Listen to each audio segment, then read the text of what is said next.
Thesis 2, homosexuality and human sexuality. I asked for a little space from our LGBTQIA community. I know that it's more diverse than just what I've said, but we're going to address it kind of generally today. Thank you for your patience. The human sexual drive is unavoidably ubiquitous in presence, undeniably divine in origin, and unequivocally diverse in expression. There is no new learning, specifically in regards to homosexuality or human sexuality in religious circles. The same lesson continues to surface, irrespective of preachers, performers, politicians, or public figures. This lesson is begging us to learn what it came to teach. What we resist persists. What we fight, we ignite. As it pertains to gospel singers and preachers alike, the issue of human sexuality must be approached with a greater nuance and deeper complexity than one size fits all. Many Christian preachers and musicians are forced to choose between their sexual orientation and their spiritual occupation. The Methodist Church is being torn apart.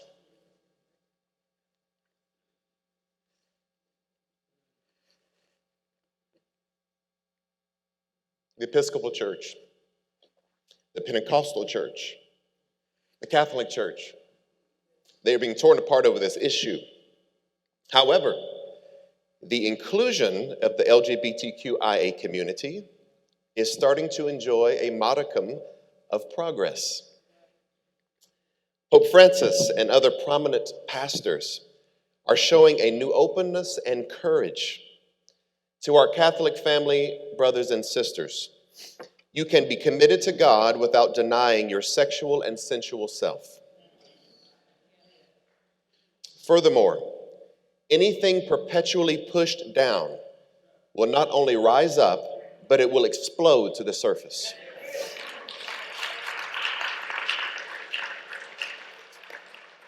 The presence of pederasty and pandemic of pedophilia must land and lay blame at the door of the church.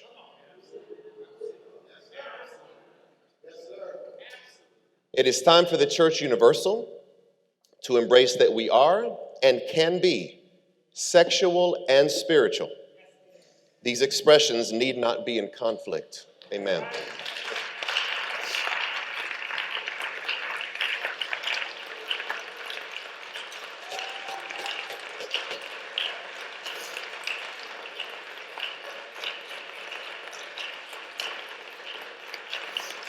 Amen. Let us be clear, theologically, historically, Jesus of Nazareth never taught on homosexuality, never spoke on it. However, in the same chapter that he gives us a nuanced look at sexual ambiguity, if you want to read about the eunuch, and I also ask our same gender loving community to forgive me for that reference. We know that you are not eunuch. You're not a castrated male. That's the closest thing we have to it, though, in the words of Jesus. So please give me some space there. I certainly know that being gay doesn't mean that you are not sexual, unless you're asexual. I get that. However, it's the closest thing that we have. And in this teaching, please listen to me from a theological standpoint. Jesus offers a complexity of expression of sexuality that is born into us and things that we experience. He does not just say that the eunuch chooses or is made that way by men. The first category Jesus gives us in Matthew chapter 19, the eunuch is born that way from their mother's womb.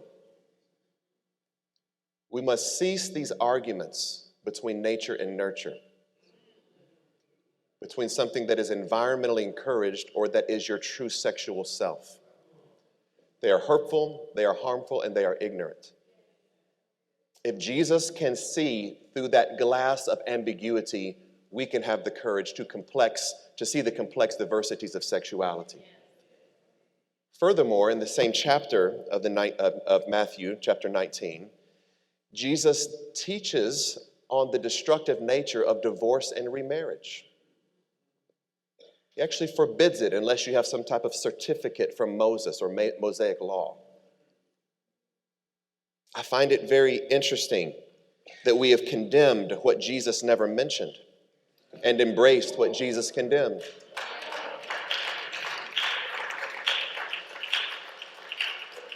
The same preachers who will spew hatred to the gay community stand in their pulpit boldly, divorced, remarried, divorced again, remarried again. If you are a follower of Jesus the Christ, if you read the Gospels, you literally have no authoritative basis to condemn the homosexual community. You don't. Not from the Gospels. And if you want to use Paul's writings to condemn the gay community, let's use all of Paul's writings. Let's use all of it. We'll go back to slavery. We'll go back to the subjugation of women. We'll go back to not allowing a woman to even speak in church. Let's just go back to the whole thing. You cannot pick and choose which parts of the Bible you want to teach as literal and which you accept as metaphorical. I want to say it again. We have condemned what Jesus never mentioned and embraced what Jesus condemned. We must cease from allowing the Bible to tell us how to love, and we must use love to help us interpret the Bible. Amen.